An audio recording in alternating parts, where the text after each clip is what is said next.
Assalamualaikum warahmatullahi wabarakatuh. Perkenalkan, nama saya Hafizdin Nabil.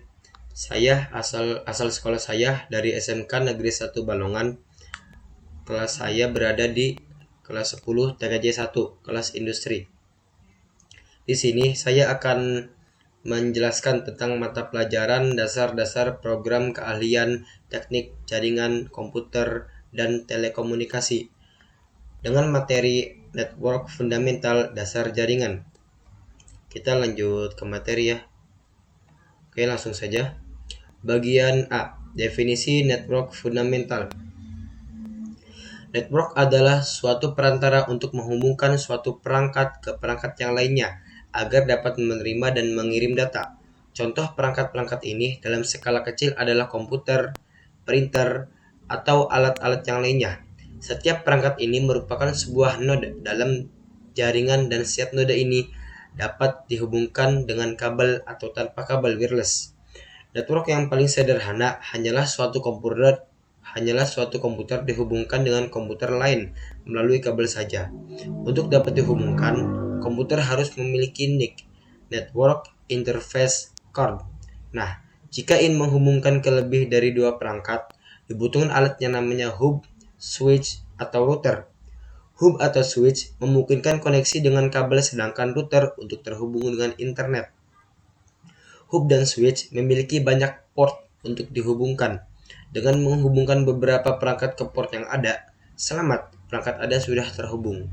Namun, ada juga perbedaan antara switch dan hub. Jika kita mengirim data melalui hub, maka semua perangkat akan menerima data tersebut, namun tidak untuk switch. Switch mengirim data hanya ke penerima yang ditentukan oleh pengirim. Nah, jadi di sini ada gambaran dari sebuah jaringan. Kesimpulannya, jaringan itu adalah suatu perangkat, dua perangkat atau lebih yang saling berhubungan. Di sini ada perangkat 1, perangkat 2, perangkat 3, perangkat 4, perangkat 5, dan perangkat 6. Nah, ini semuanya saling berhubungan ya. Nah, di sini ada yang menggunakan kabel, ya, dan ada yang menggunakan wireless atau tanpa kabel. Nah, contoh dari wireless ini bisa Bluetooth dan lain-lain ya. Nah, ini semua 6 perangkat ini berhubung ke router, dan router ini terhubung ke jaringan ISP atau Internet Service Provider.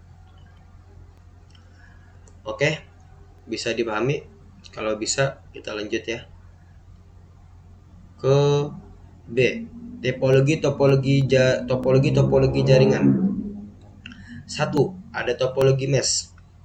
Dalam topologi ini, setiap perangkat pasti terhubung dengan perangkat lainnya dengan kabel yang berdiri sendiri. Nah, ini ada gambaran dari topologi mesh ya.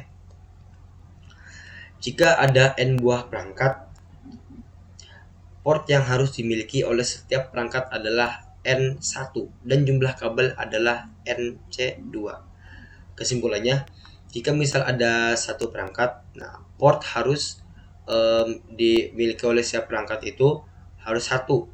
Berarti satu perangkat satu port ya. Dan satu perangkat juga satu kabel ya. Nah, gitu topologi mesh. Dan di sini ada kelebihan dan kekurangan topologi mesh. Kelebihan dari topologi mesh adalah 1. Kesalahan yang terjadi dapat dengan mudah diketahui penyebabnya.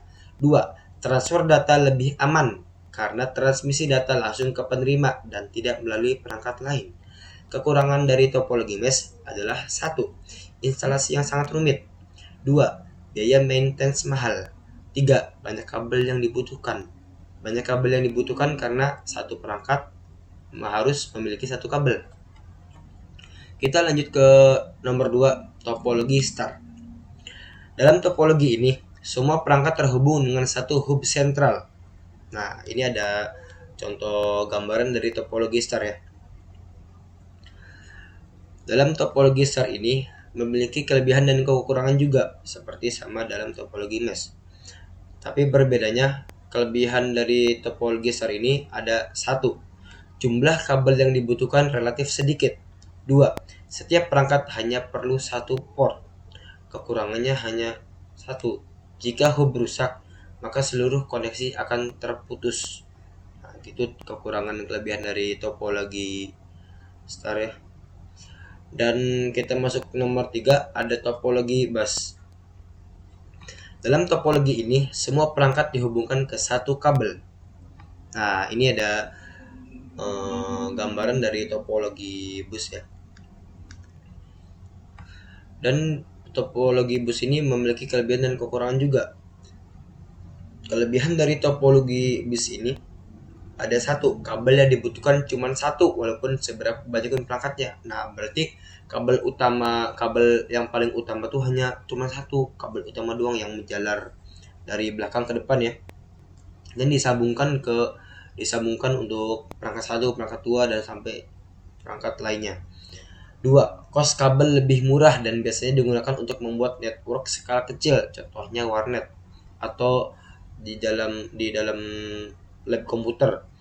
Kekurangannya, network bertumpu pada kabel utama sehingga jika terjadi kerusakan sistem akan mati. Nah, jadi ada networknya rusak ya, kabel utamanya rusak gitu, maka akan mati semua. Nah, gitu kekurangan dari topologi bus. Lanjut, nomor 4 ada topologi ring. Dalam topologi ini, konfigurasi network membentuk lintasan melingkar. Nah, ini dia ada gambaran dari topologi ring. Dan kelebihan topologi ring ini, satu, mudah diinstal, dan kekurangannya adalah satu, jika kesalahan terjadi, letaknya susah ditemukan. Yang terakhir, ada topologi hybrid. Topologi ini merupakan gabungan dari beberapa topologi. Nah, ini dia. Di topologi hybrid memiliki tiga topologi sekaligus. Dalam satu topologi memiliki tiga, yaitu ada topologi ring network, ada topologi bus network, dan ada topologi star network. Oke, segitu saja materi fundamental yang dapat saya sampaikan. Kurang lebihnya mohon maaf. Wassalamualaikum warahmatullahi wabarakatuh.